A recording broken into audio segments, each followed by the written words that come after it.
nikawasikia. Mimi kwa mwanaume gani huko bangake milanzo kwa huyo? Mimi kama mjui sasa wanaromba hao. Kwa alivyokuja mkamwambia Yesu.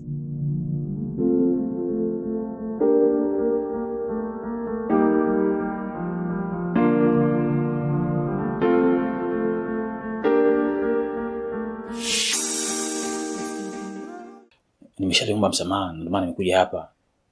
Haikuwa ridhaa yangu. I understand, Martin ni mjamzito.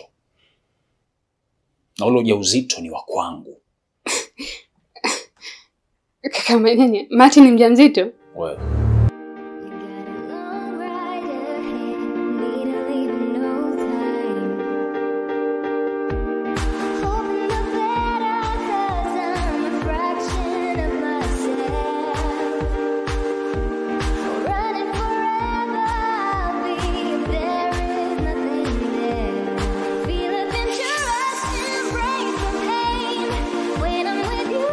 Kwa msimamo huu wa Manyanya naona kabisa kwamba mambo sasa yanaenda kwa vizuri.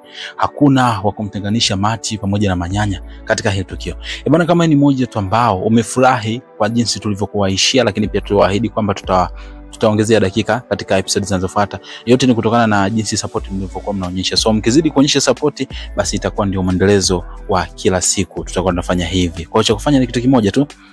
Tazama chini ya video hii hapa hivi kuna neno limeandikwa subscribe, fanya kulibonyeza. Baada hapo like video, kisha kwenye comment section tutakuja kutuachia maoni yako, lakini muhimu kabisa hakikisha umesubscribe, hakikisha umeshare video pale ambapo utakuwa umetazama mwisho mpaka video hii hapa hivi, ili na wewe na wengine waweze kutoa maoni yao kutokana na kile ambacho wanaweza kuwa wamekitazama hapa. Sasa basi, hapa kuna vitu vitatu na viona vinaenda kutokea. Cha kwanza, huyu Catherine anachojitafutia ni kitu kizito na namuona akienda kuingia katika balaa zito. Vikibaya zaidi ni kwamba Manyanya kasikia kila kitu ambacho alikuwa anakiongea. Sasa sijui anaenda kupata moto gani huko. Nafurahia na nasubiri kwa hamu sana kuja kuona ni nini ambacho huyu Catherine anaenda kufanywa na Manyanya. Tena kibaya zaidi ni kwamba kama kujiharibia ndio ameshajiharibia kabisa. Kama alikuwa na mpango wa kwenda kumfuata Manyanya na Manyanya kashasikia kila kitu, tena alikuwa anamchamba, kumbe moyoni alikuwa na lake jambo. Lakini mbaya zaidi ni kwamba Manyanya kashasikia. Kwa hiyo hana ubavu sasa hivi kumfuata Manyanya na kumwanza kumapproach na kumwambia kwamba pengine anampenda na vitu kama hivyo. Hii ishakuwa ni ngumu tayari. Lakini kitu kingine ambacho nakiona ni kwamba hii familia sasa hivi tulikuwa na wasiwasi sana kwamba huenda ikaja kumstopisha Manyanya asiweze kuendelea na mwanao, lakini kwa jinsi inavyoonekana ni dhahiri kabisa kwamba hapa mambo bado ni magumu kwa hii familia kuweza kumstopisha Manyanya kwamba eti asiweze kuwa kwenye mahusiano na Mati, na hii ni kutokana na hii mimba iliyopo.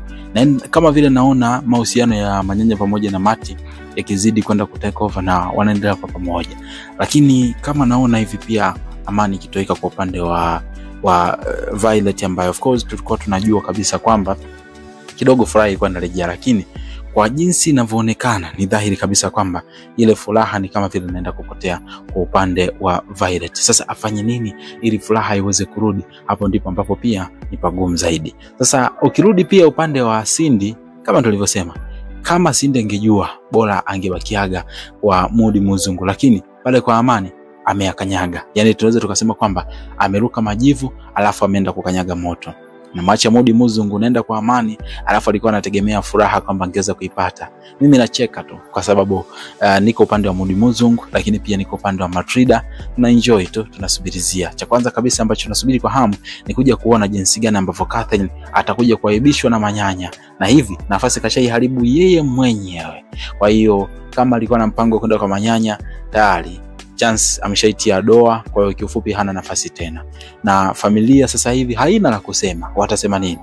Lakini mzee wa Bakola kule nako upande wa pili, kama namuona hivi, mke wake anaonekana hana neno lolote. Kwa hiyo anajua nini ambacho jamaa anakitaka, na ndio maana kama kumpotezea tu kwamba okay, liwalo na liwa atakalofanya na afanye tu. Sasa mambo ni mengi sana, ila ninachohitaji ni comment yako tu wewe mdau ambao umekuwa ukitufuatilia mara nyingi, kwamba unadhani nini ambacho kinaenda kumkuta, nini ambacho wanaanza kutoa kauli ambayo wanaenda kuitoa wazazi wake na Matrida. Wataenda kumruhusu au wataamua kusalenda kwamba basi okay, kama Manyanya kaamua kuishi na mtoto wetu tumwache aishi naye kwa sababu hakuna namna, alafu hii ni mimba yake.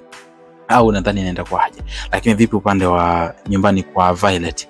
Unaona furaha ikizidi kuwepo kwa upande wa Violet, au ndio tuseme kwamba furaha Violet atazidi kuisikia tu kwamba muda wowote mambo yanaenda kuharibika? Tuambie kwenye comment section. Ila muhimu zaidi, usisahau kusubscribe kusubscribe channel yetu, lakini pia like video, afu pia baada ya kutuachia comment utashare video iweze kufikia watu wengi zaidi kwenye magrupu yako ya WhatsApp au Facebook na sehemu nyingine mbalimbali, ili na wao waweze kutoa comment yao kutokana na kile ambacho unaweza kuwa umekitazama hapa.